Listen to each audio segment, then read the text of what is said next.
Tere päevast! Minu nimi on Marko Rillo ja ma õpetan EBS-is juhtimist ja innovatsiooni ja ühtlasi vean eest MBA õppekavasid ja üks nendest õppekavadest on siis digitoote juhtimise MBA õppekava, millest me tänases webinaris räägime koos Kalle Volkoviga. Tere, Kalle! Tutvusta ennast ka! Tere Marko, mina olen Kalle Volkov.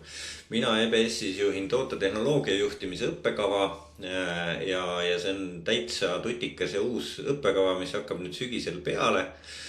Panime selle kokku vaadates tänast tööturgu, aga täpsemalt räägime sellest pärastpoole. Absoluutselt. Aga alustamegi kõigepealt sellest, et kuna sina on põhjalik selline tehnoloogia tausta on olemas, et miks üleüldse peaks nagu tehnoloogia juhtimist või toote juhtimist tänapäeval õppima? No eks kõigega on niimoodi, et kui oled õppinud midagi tegema, siis see tuleb palju paremini välja. Tänu sellele ka, kui vaadata täna haridusmaastikul ringi, siis ega tehnoloogia juhiks annab veel kuskil õppida. Toote juhiks täna ega õppida ei anna, töö õpetab. Ja see ongi täna natukene probleem, et ettevõtted kurdavad, et sellist haritud, süstemaatiliselt haritud tootejuhti pole kuskil tõtta ja need ise peavad seda õpetama. Ja seda auku me nüüd üritame EBS-is täitagi siis selle bakalaureuse kavaga. Kui nüüd üleüldse nagu tootejuhtidest rääkida, et kus kohas neid tänasel hetkel üleüldse kohata võib, et kui sa tead, et näed, et tootejuhid kuhugile kogunevad, et siis missuguse sildi alla neid on võimalik siis nagu vaadata?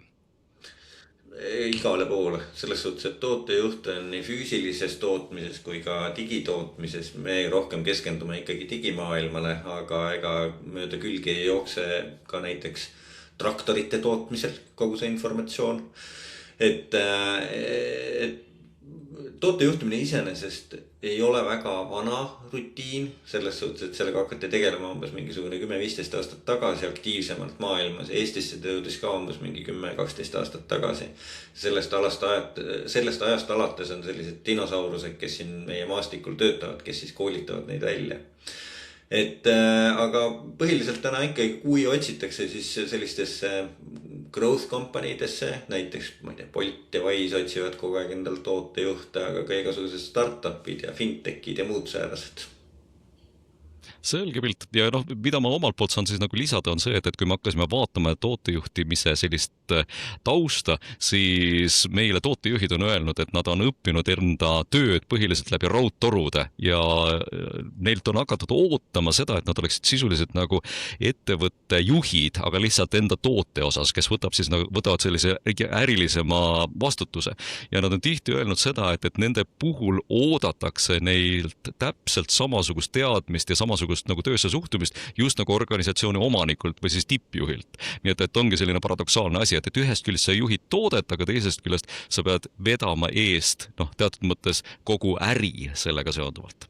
Sa oled mini CTO või CEO tegelikult sellele ettevõttele. Sa vastutad revenue eest, sa vastutad selle eest, et kliendid oleksid õnnelikud ja rõõmsad, tarbiksid seda toodet ja teenust ja annad kõik endast parima. Et sa tegelikult vastutad naha ja karvadega selle eest, et see toode elaks ja töötaks ja toimiks. Ja kogu ettevõtte ja sinu tiim aitab sind selles. See on päris nagu huvitav selle koha pealt. Just. Kui korraks nüüd mõelda seda, et mida siis nüüd EBS sellele juurde annab sellele teadmisele, sellepärast et Eestis on selliseid nagu tehnoloogiliselt tublisid ettevõtteid ju päris palju. Ja me räägime, et unicorn per capita ja ettevõtteid per capita Eestis on hästi palju, et ettevõtlikust on ühest küljest palju ja tehnoloogia on ka päris heal järjel. Et mida siin veel võiks siis juurde õpetada? No ega see juhtimise ja tehnoloogia kombineerimine ja tooted kombineerimine ongi see unikaalne secret sauce kogu selle asja juures, mida me siin püüame teha. Et kui TalTechis on võimalik väga hästi õppida tehnoloogiat, sa saad suurepäraseks spetsialistiks või tegelikult sa saad ka väga suurepäraseks IT-juhiks läbi seal magistriprogrammi, siis sellist kombinatoorikat nagu väga heal tasemel juhtimishariduse ja väga heal tasemel tehnikajuhtimise ja heal tasemel tootejuhtimise vahel ega kuskil ei ole. Et see ongi selline asi, mida me siis üritame täita, ehk siis me koolitame EBS-i tasemel juhi, kes teab väga hästi ka tootearenduse elutsüklist ja tehnoloogia taustast ja arhitektuurist. aga hüppame kohe detailidesse, et noh, et alustame siis vundamendist, et sina vead eest bakalaureuseõppe kava, et mida selle 3 aasta jooksul on võimalik seal õppida ja ma saan aru, et noh, et siin on ka koostöö Kood Jõhviga, et kuidas see koostöö omavahel on jagatud? Me oleme selle kava üles ehitanud tegelikult ütleme siis sellise poole nisti EBS-i klassikalise juhtimiskoolituse peale, ehk siis kõik klassikalised ained a la sissejuhatus ettevõtlusesse ja seal äriplaanid ja majandusmatemaatika ja kõik sellised asjad on sees. Aga me oleme just vürtsitanud seda hästi palju praktikaga, ehk siis tegelikult me tahame selle õppekava käigus anda inimestele 30 akadeemilist, 30 ainepunkti praktikat, millest 6 ainepunkti on siis koostöös Kood Jõhviga, mis puudutab just sellist tarkvara arenduse aluseid ja printsiipe. Ja siis 2 × 12 ainepunkti praktikat nii tootejuhtimise assisteerimise kui ka toote juhtimise juures ja otsime praegu, oleme juba leidnud ka natukene, aga otsime veel häid partnereid siis Eesti suurimate tootearendusettevõtete juures, et praegu ei hakka veel nimesid välja laiama, aga suure tõenäosusega need kõik unicorni kandidaadid meid võtavad siis jutule.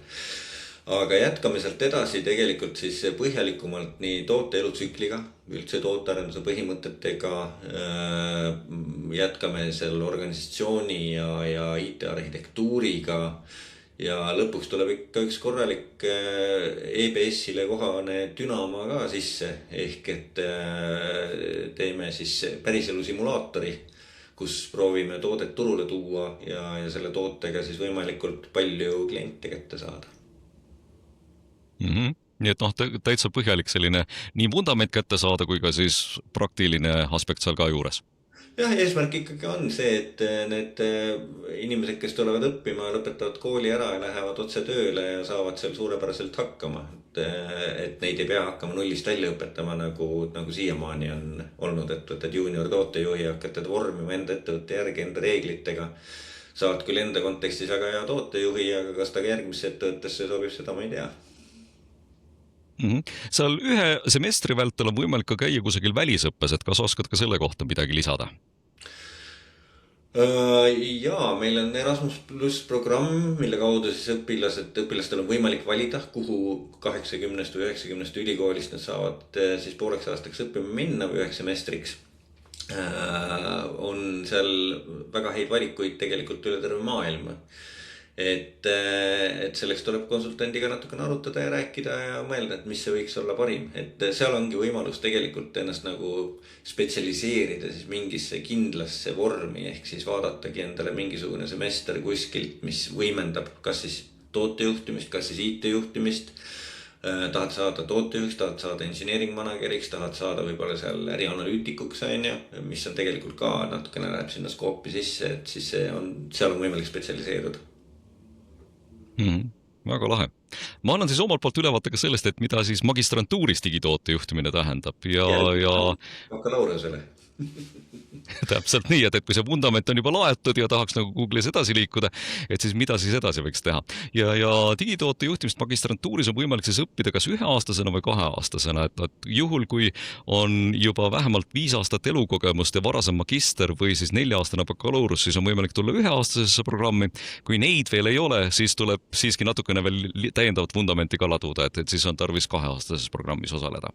Aga mis on siis neil läbiv, ongi täpselt see samane digitoodete juhtimise osa, et see koosneb kokku 4 mikrokraadist, mis siis on teatud mõttes üles ehitatud just nagu selline tootearenduse tsükkel. Et kõigepealt esimene mikrokraad keskendub siis digitoote uurimisele, analüüsile ja strateegiale, kus meil on siis Mart Kikas ja Anna-Liisa Reinson.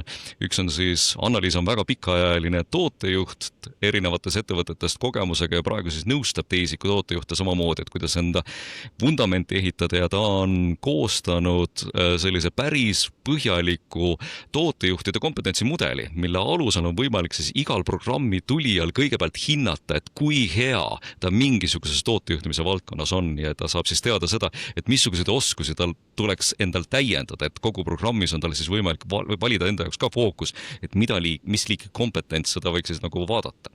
Ja siis koos Mart Kikasega selles samases esimeses mikrokraadis saabki kokku pandud tootestrateegia, et juhul, kui see toode on praegusel hetkel juba olemas, siis on võimalik seda võib-olla uuesti üle mõelda, aga juhul, kui keegi tuleb programmi, kellel tänasel hetkel seda digitoodet ei ole, siis on tal võimalik tõesti vundamendist pihta hakata ja mõelda, kes on tema klient, kes on kasutaja, kuhu turgudele ta soovib minna, teha konkurentsianalüüs ja vaadata, et mis see siis täpselt olema saab. Nii et see on esimene mikrokraad.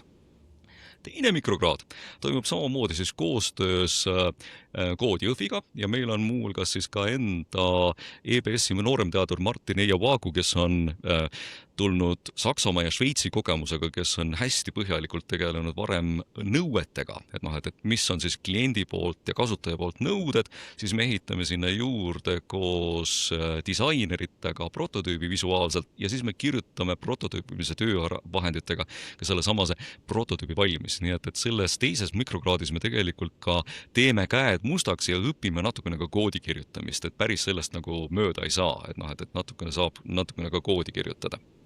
Siis kolmas mikrokraad on siis selline, kus me siis süveneme erinevatesse digitoodete protsesside ja operatsioonidesse. See tähendab siis seda, et me vaatame, et missuguseid tööriistu kasutatakse nende juhtimisel, et mis asi on Scrum, mis asi on Agile, kus kohas maksab ühte või teist tööriista kasutada, mis erinevatesse kontekstidesse sobib ja kuidas erinevaid analüütilisi tööriistu kasutada. Nii et seal on meil siis Eveli Karner ja Mart Parve, mõlemad väga pika kogemusega tootejuhid ise ja samamoodi ka siis Agile coachid, et kes suudavad ka selliseid agiilseid tiime juhendada, et nad toimiksid võimalikult hästi.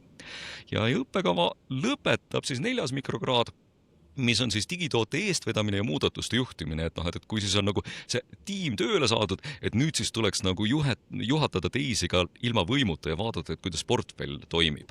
Ja seal on võimalik siis jõuda siis sellise lõputööni, piltlikult öeldes, et kus on siis tarvis koostada iseenda digitoolete portfelli ülevaade ja seal on meil siis õppejõududeks Merle-Liisu Lindmaa ja Tarvo Okmees, kes on mõlemad väga põhjaliku kogemusega Microsoftist, Skype'ist ja nende taust on siis see, et mis annab võimaluse siis tõepoolest vaadata, et kuidas ka iseennast paremaks timmida ka juhina ja kuidas enda neid väikeseid kitsaskohti oleks võimalik siis parandada.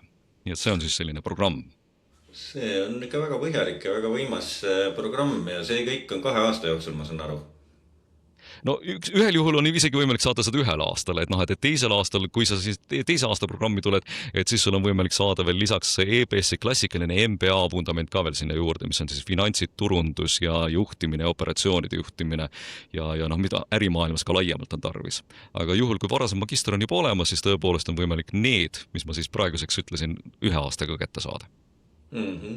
Kui bakalaureuse programm on meil päevane ja ingliskeelne, mis tähendab seda, et ikkagi õpilased nad tulevad otse keskkoolist, tõenäoliselt võib-olla mõned tulevad natukene hiljem, võib-olla ka teiseks kõrghariduseks ennast võtma, aga nad peavad ikkagi pühenduma, et seal kõrvalt koolis või tööl käia on suhteliselt keerukas. Siis kuidas see magistriprogramm on üles ehitatud? Magistriprogrammid on EBS-is klassikaliselt niimoodi, et nad toimuvad sessiooniõppe formaadis. See tähendab seda, et me kohtume üle nädala. Enamasti reedeti ja laupäeviti, mõningatel juhtudel on ka mõni üksik neljapäev on seal meil kaasa haaratud.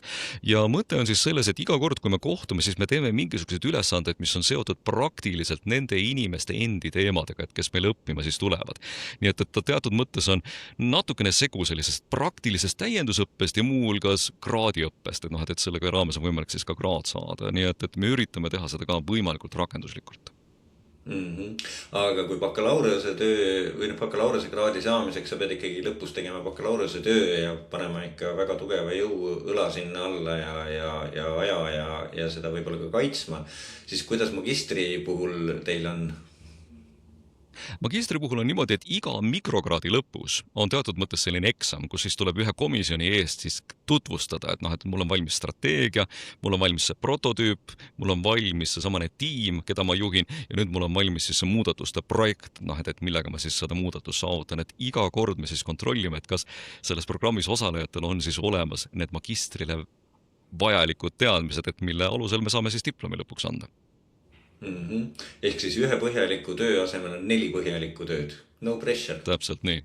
Täpselt nii. Nii et see on siis ülevaade magistriprogrammist, et kui me nüüd siis vaatamegi nendele teemadele otsa, et Kalle, et mis siis nüüd võiksid olla järgmised sammud? Ma arvan, et kõik inimesed, kes meie seda webinari vaatavad, võiksid vaadata korra peeglisse ja mõelda seda, et kas toote juhtimine või tehnoloogia juhtimine on see asi, mis neid võiks köita ja tulevikus leiva lauale tuua.